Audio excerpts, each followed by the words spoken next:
Hey everyone, Once Bit here with Game 4 of my 2012 Buckeye Battles tournament. So my Beastmen are going against a Dwarf army, 2,400 points of course, which that's what the tournament is. And the scenario here is really has to do with combat challenges. You get some points if you have your general kill another character in a challenge, and you get some points if you have an underdog challenge accepted. So just stuff like that. Now one thing of note is that uh, whereas I'm in Band 3, meaning I'm considered a soft army, this is my first game against a Band 1 army because games 1 through 3 were on the first day, and so you only played people in your own band. So this is the second day, and since I was undefeated, I was playing another army that had been doing very, very well. So I wasn't aware that you could make dwarfs under their current army book a Band 1 army, so I was interested to see what kind of list it was. So starting on the far right, this is a unit of Rangers, so they scouted, so they're at the far right, middle of the table. There's a Thane with them. Let's say they have quarrels as well as great weapons, so they are strength 6. Then he's got a horde of great weaponed warriors, a cannon behind him. The rune of accuracy is especially troublesome. He's got a grudge thrower behind a unit of hammers. They're stubborn, of course, strength 6. They've got a Thane battle standard bearer with them. The grudge thrower has not only the rune of accuracy, but also 2 times the rune of penetrating. So it's a strength 5/10. So that is a nasty, nasty stone thrower, and an accurate one. Next to that is an Anvil of Doom, another cannon, again with the rune of accuracy, and another unit of stubborn strength 6 hammers. So I'm assuming the reason it was Band 1 is because, really it's kind of a tough list. Everything's strength 5 or strength 6. Really, really killy and some rock hard, very accurate shooting. And then you've got the Anvil of Doom. Yeah, I'm not saying it should be Band 1 or not, I don't know, but I really respect the list. It's very cleverly made, I think. 2 units of, very small units of miners that can ambush. Facing them, Harpies, Chariots, Small Gore with my level 2.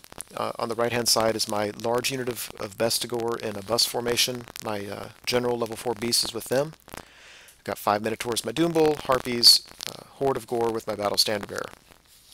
So, for the most part, I have no shooting. My range, I just need to get in combat as quickly as possible. So, Beastman turn 1, I rush up as quickly as possible. And nothing eventful happens in the magic phase. So we go to Dwarf turn 1. His movement is almost non-existent.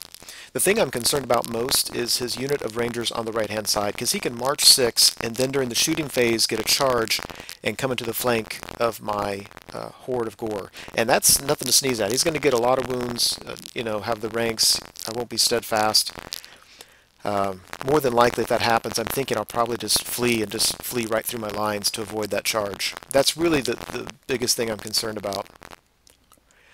During the shooting phase, this was kind of funny as part of the special rules of this game.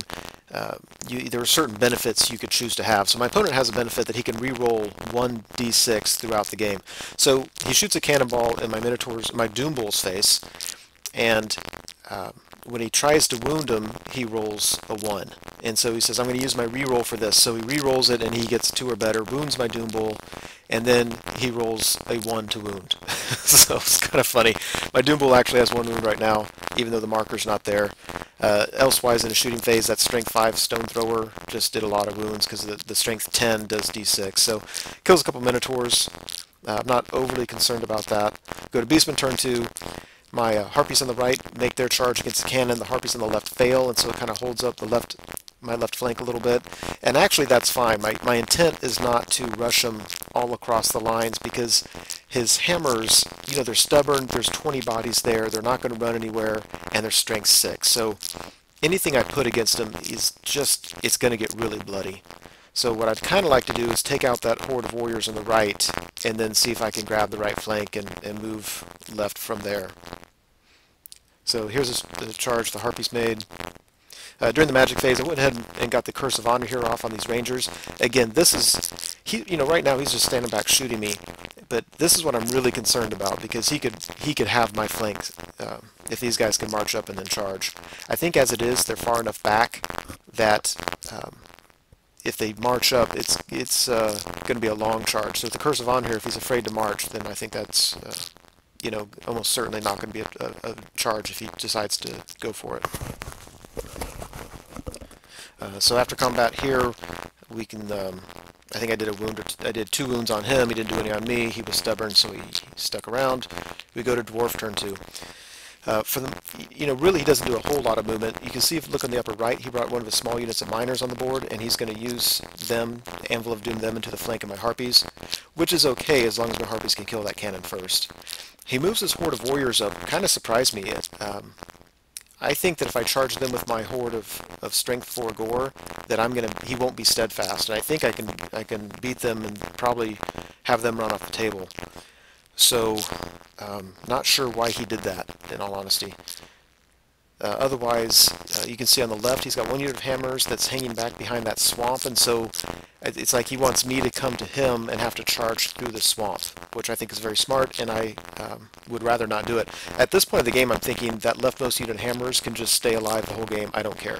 If I can mop up everything else on the board, I can live with that unit of hammers being left alive.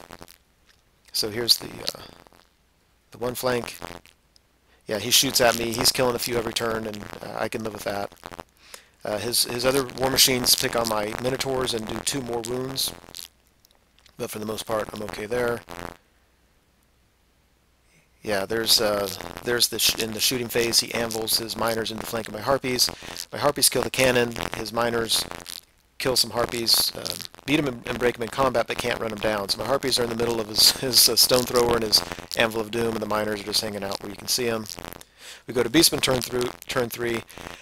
My harpies on the left make a charge against his cannon, and they are as you can see them. On the right hand side, my horde of gore charge into his horde of warriors, and I go ahead and take my minotaurs in there as well. In hindsight, I don't know if that was the best thing to do or not. What I was thinking was, though, I didn't want to take my minotaurs into his hammers because they were just going to kill the minotaurs. I mean, I would do a lot of wounds to him, he'd do a lot to me.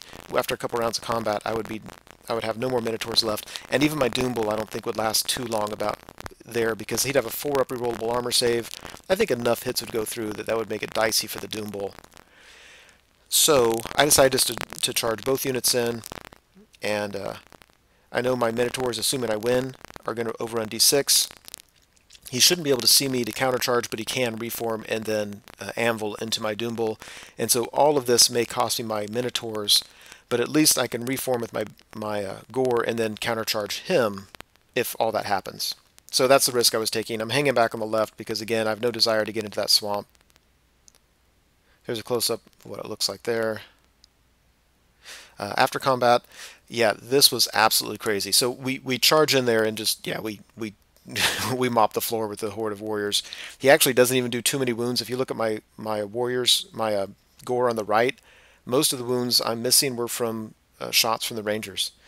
Anyway, we beat him in combat, and immediately his hammers have to take a panic test. They are leadership 9, I believe, rerollable, possibly 10, but I think 9, and he fails it and runs away. So now I don't have to worry about the counter charge. So I go ahead and overrun with the Minotaurs like I had to. I did not overrun with my Horde because I knew he'd run off the board anyway. The Horde turned to face his Rangers because I just wanted to make him back off a little bit, and then I can just turn around and come help with the fight anyway. I have plenty of fighting stuff over here to handle, one unit of hammers at a time. So I'm using these guys just to keep those Rangers in check. There's his hammers who fled. The angle's weird. I really kind of think that if he went straight, he had bounced off the table, but I didn't have the heart to make him do that because having them fail that leadership 9 rerollable panic test was just huge. So we go to Dwarf turn 3. It looks like this. What move? His movement is somewhat limited. You can tell on the right you don't see the Rangers because they're hanging back. If you look in the upper right, his miners, second set of miners came on the board, as you can see them there. Not worried about them in the slightest, either my Minotaurs or my Horde of Gore. If he wants to charge in the flank, I think I'll be doing just fine. On the left, his hammers move up. Yeah, there's a close-up on the right. You can see he's hanging well back with his Rangers. And during the shooting phase, that Strength 5 Stone Thrower lands smack dab in the middle of my Bestigor unit and kills a handful of them. Then during the shooting phase, his hammers over here charge my Gore, and I flee, and then he redirects to my Bestigor, I hold, and he has a failed charge. And I'm kind of glad. The hammers against my gore, my best gore, I think I might be okay, but it'd be kind of dicey, and I'd almost certainly lose my Great Brave Shaman to his Strength 6 attacks. At the same time, I'm glad he didn't stick with his charge against the gore, because when I rolled like a 2 or a 3, and he had a decent chance of catching me. I mean, you can see where he is now. That's after his failed charge, so he was still fairly far away. Yeah, kind of glad he failed that. Over here, you see my Minotaurs, when they overran, they got a charge into his miners, and so during this combat phase, killed the miners, had to overrun again. I've now got 3 frenzy markers. They are off the table. My Harpies on the left killed the cannon. My other unit of Harpies there in the middle, they rallied. And you can see, obviously, well, I didn't point it out, but his unit rallied on the left, and we kind of knew they would. So Beastmen turn 4. My Minotaurs come back on the table. I turn my Gore Horde around just to offer support to the battles that are about to start happening over here. I take my General out of the Bestigore, and he joins the Horde. I don't know why I didn't move the Horde a little bit closer. Not sure what my deal was. It could be that I was worried about him reforming his hammers and then coming into the anviling into them. My other Gore unit rallied, which was nice. Yeah, so overall it looks like that. I moved my Bestigore up. I'd really, now that my General's not that unit, I'm okay with his hammers coming in there. During the magic phase, I get a +1 strength and toughness buff on my Bestigore. Over here, this worked out nicely. I did, I think, a wound or so, whatever I did wounds-wise, but we all stuck in combat. So on his next turn, his Stone Thrower's not going to be able to drop rocks on me, which was very much appreciated. We go to Dwarf turn 4, and yeah, his unit of hammers on the back rank, the one that rallied, they turned to face my Minotaurs. So I'm thinking that he's not worried about my Bestigore coming in. He's more worried about my Minotaurs charging through his anvil. Over here, instead of charging my Bestigore, he reforms, and he's just going to Anvil of Doom them into my my unit over here. I really think that's a mistake, because I'm just going to flee. He might catch me, and if he does, he'll be out of my line of sight, but I'll just charge his other unit of hammers in the flank. So he charges, I flee. He misses. That's the problem with playing Dwarfs, is the movement 3 really hurts. So he wasn't able to catch him, and now he's set up for a flank charge by my Bestigore. Over here after combat, yeah, my Harpy, can't kill him. I don't know how many wounds I've done to that Stone Thrower. I have 1 Harpy left, and that's all it takes, because my next turn, the Doom Bull and friends are going to charge into the flank of that Stone Thrower, and that'll be all she wrote for that thing. So Beastman turn 5, my Gore unit rallies. My Bestigore get their charge in the flank of the Hammer unit. The Minotaurs come in. The Horde of Gore step up. Yeah, ever since his hammers fled, the game just really kind of turned in my favor.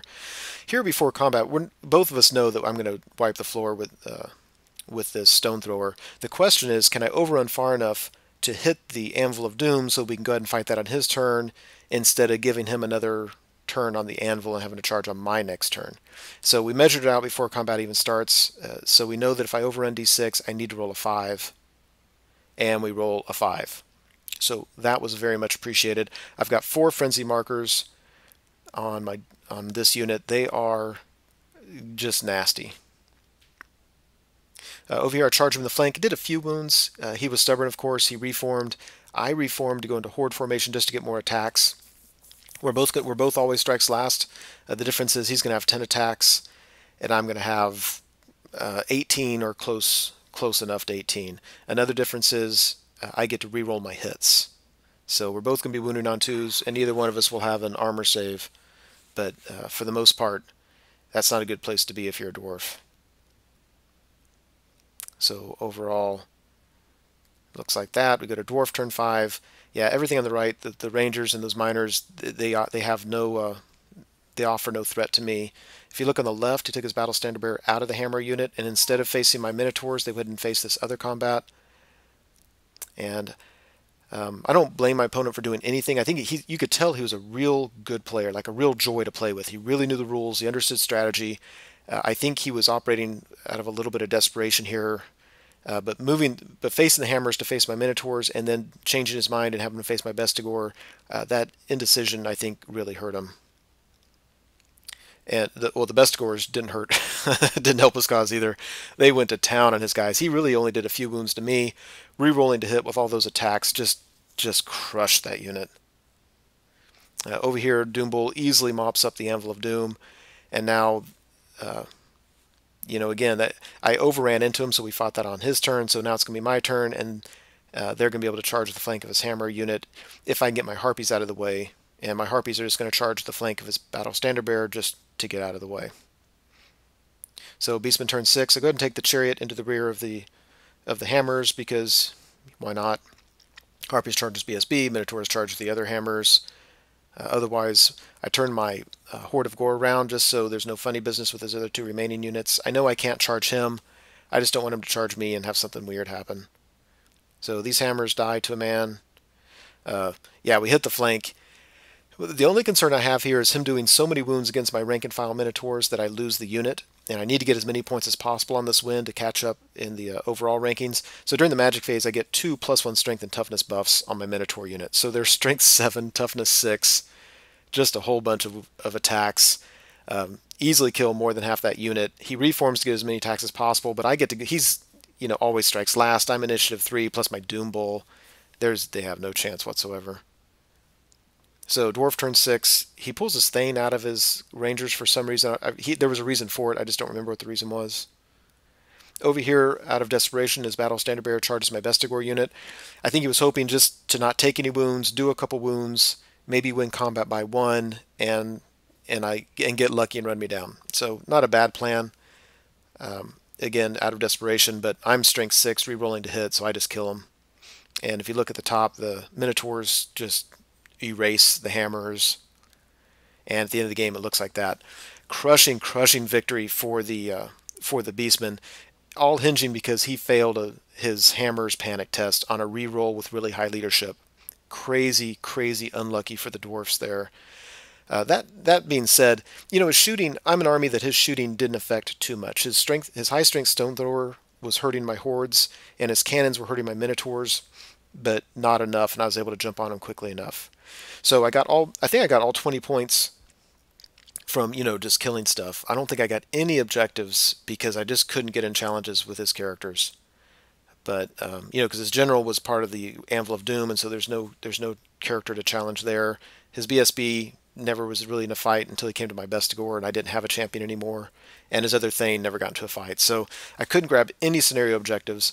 But I'm heading into the last game of the tournament. I'm 4-0, 74 points out of a possible 100. And you figure probably not many people are getting perfect scores here. So I'm certainly not in the top few highest, but I think I'm doing pretty well in the tournament overall. So we'll see how it goes game 5.